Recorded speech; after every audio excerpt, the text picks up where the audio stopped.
Happy day, dear children. Welcome to 7th Standard English class.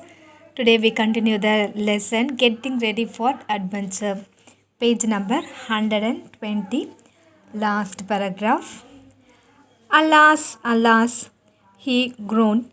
I cannot lawfully ride out on any adventure until I have been deadbed a night.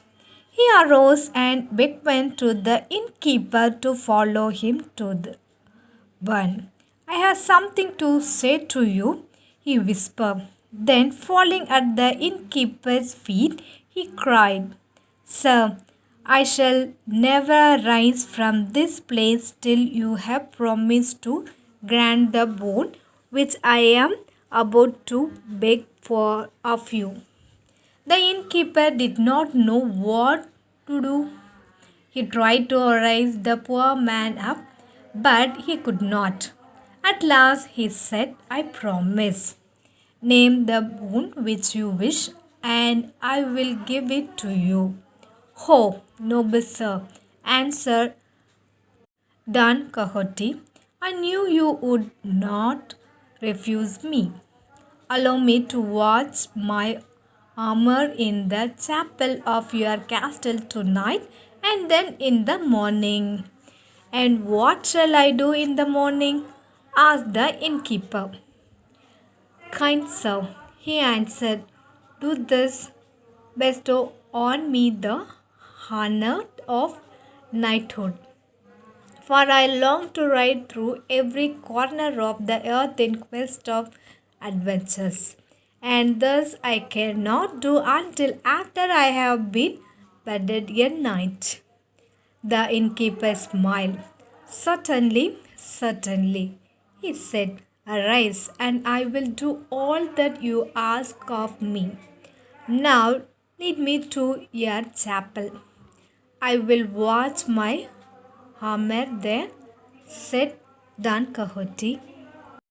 I would gladly lead you there, but at the present time there is no chamber in my castle. It will do just as well to watch your armor in some other convenient place. Many of the greatest knights have done this when there was no chapel to be found. Noble sir, I believe you, said Don Quixote, since you have no chapel. I shall be content with any place. Then bring your hammer into the courtyard of my castle, said the innkeeper.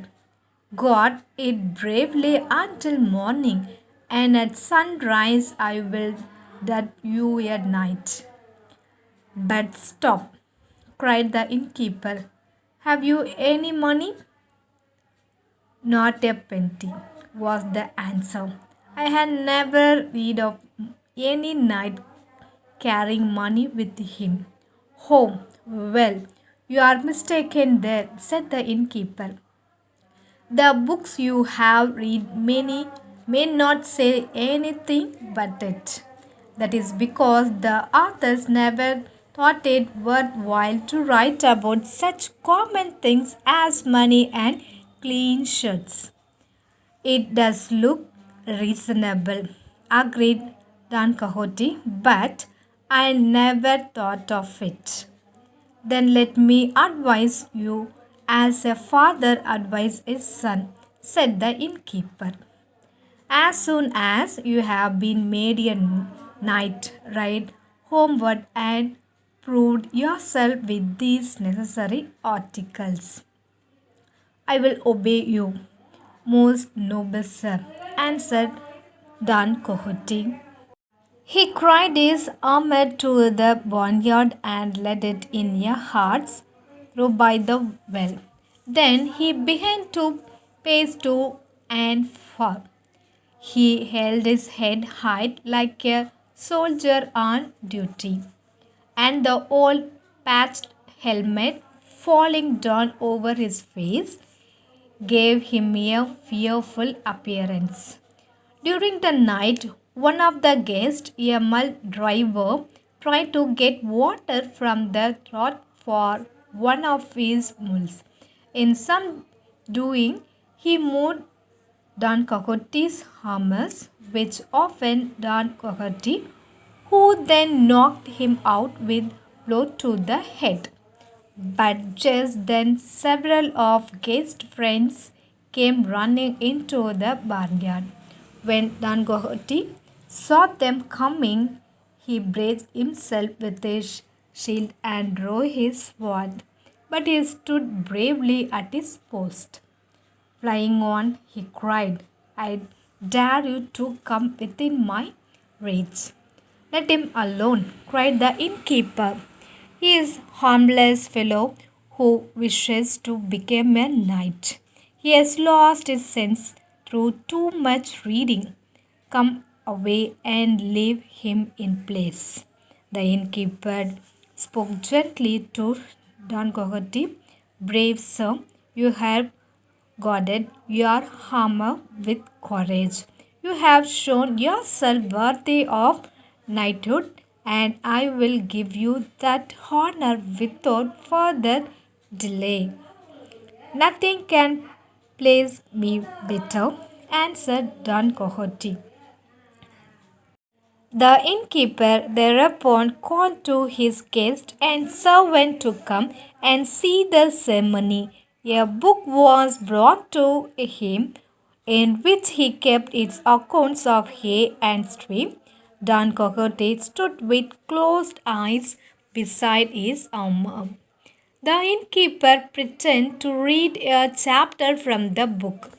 Don Quixote knelt down in the dust of barnyard. The innkeeper stood over him and mumbled some words without meaning.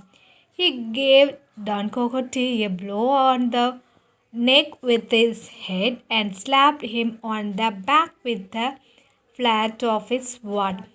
Arise, Sir Knight, he said. Thou art Don Quixote de la Mancha, the most valiant of men. Be always brave.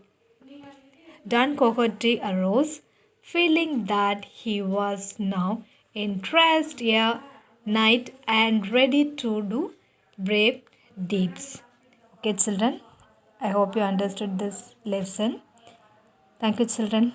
Have a nice day.